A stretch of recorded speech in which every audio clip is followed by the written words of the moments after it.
كيكة الليمون اللي ادات لكم عقلكم وعجبتكم، وحبيت باش نعاودها لكم. الكيكة اللي تجيب طريقة مختلفة بواحد الطبقة أيضا مختلفة هي اللي تعطي لها ذلك التميز والاختلاف. حبيت باش نعاودها لكم، باش نشرحها لكم في فيديو مفصل وفيديو توضيحي أكثر. هذه الكيكة يعني مذاقا وشكلا تجي واحد الذوق ما شاء الله. بما انه قلتوا لي كيفاش الكريمه فوق الخليط، طيب انا نقول لكم جربوها وعلى ضمانتي. جربوا هذه الوصفه وراح تولوا عليها مدمنين. نفوتوا اولا نحضروا اولا الكريمه اللي كريمه الليمون اللي تكون فيها حبه على القارص، مبشور ليمونه وحبه عصير حبه قارص.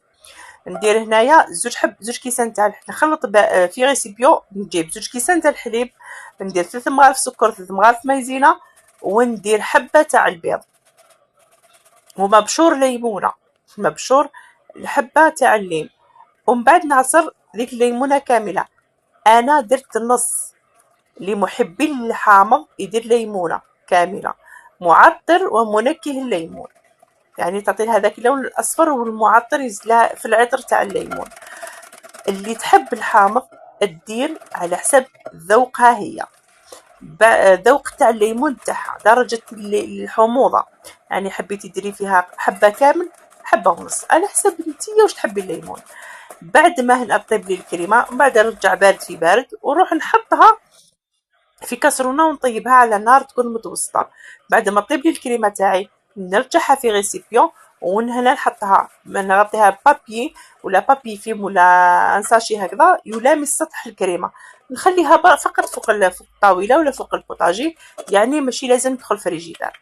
من جهه نجي نحضر الكيكه هذه تجي فيها 3 حبات تاع البيض، قرصه تاع الملح لتغيير لتصحيح الذوق، كاس تاع السكر، ملعقه تاع لافاني، عصير ليمونه، نص كاس تاع الزيت، ومبشور ليمونه قلت نص تاع الليمون او ليمونه كامله حسب انتي واش حبيتي الذوق الحموضه تاعها. الا حبيتيها حامضه بزاف وتحبي الليم بزاف ديري ليمونه كامله.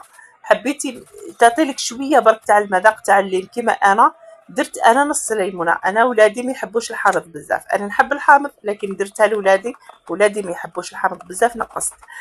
بعدها ندير علبه ياوت ناتور ونخلط غير بالفوي، نخلطها بهذا الشكل بالفوي مليح حتى يذوب لي شويه تاع السكر هذاك، وتخلط الكريمه. نضيف لها ملون ومعطر الليمون ايضا هذه الكيكه. بعدها ندير 2 كيسان تاع الفارينه، انا درت هنايا 2 كيسان ونص، كنت درت 2 كيسان وحده تاع الخميره. بعدها خلطت باش زدت نص كاس، يعني نتوما حتى تخلطوا دوك 2 كيسان وتشوفوا اذا الكيكه تاعكم راهي محتاجه تزيد الفارينه، زيدوا هذاك النص. تقدروا تزيدوا 4، تقدروا تزيدوا على حسب واش راهي محتاجه الكيكه تاعكم. بعدها نجيب فور عفوا نسخن الفور تاعي فيها. كي نكمل ذا المرحله نروح ندير الفور تاعي يسخن على 180 درجه. بعدها نجيب البلا اللي يدخل الفرن. انا هنايا كنت درت لكم في الاول مربع، هذه المره خيرت حبيت ندير شكل دائري. جبت المول هذا درت له بابي كويسون ودهنته بالزبده ودرت الطبقه الاولانيه. بعدها نروح لديك الكريمه اللي خدمتها كريمه الليمون نديرها في بوشادوي بهذا الشكل ونسرحها كامل من الفوق. نحطها بهذه الطريقه باش تساعدني، يعني بوشادوي تسهل لي كيفاش نحطها فوق الكريمه فوق الكيكه. نسويها كامل هكذا من الفوق ونجي نخدم هذيك الطبقه اللي تعطي لها تميز وتعطي لها اختلاف.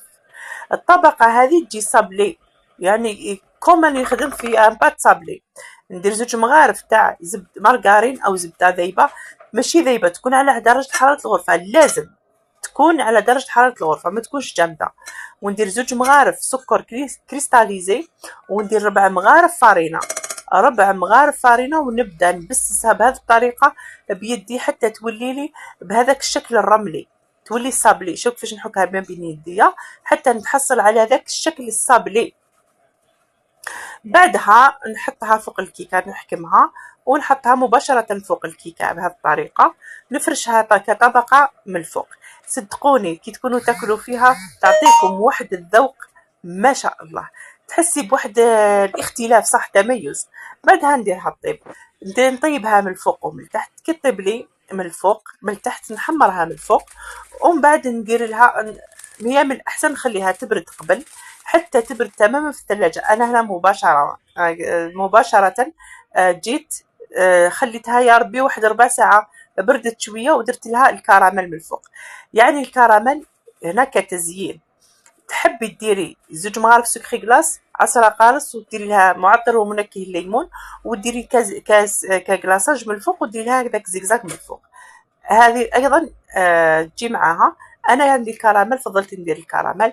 هذه هي الكيكه تاع نهار اليوم، الكيكه اللي عجبتكم بالبزاف. ما تنساوش هذه الكيكه راهي ذوقا وشكلا، تعتمدوها في هذا الصيف. اللي معشاق الليمون رايحين تولوا مدمنين عليها. ديروا لي جيم، ديروا لي متابعه، ديروا لي حفظ للفيديو ومشاركه، وما تنساوش قناتي راهي على الوصفة راهي على اليوتيوب، وزوروا قناتي راح تعجبكم بالبزاف. سلام.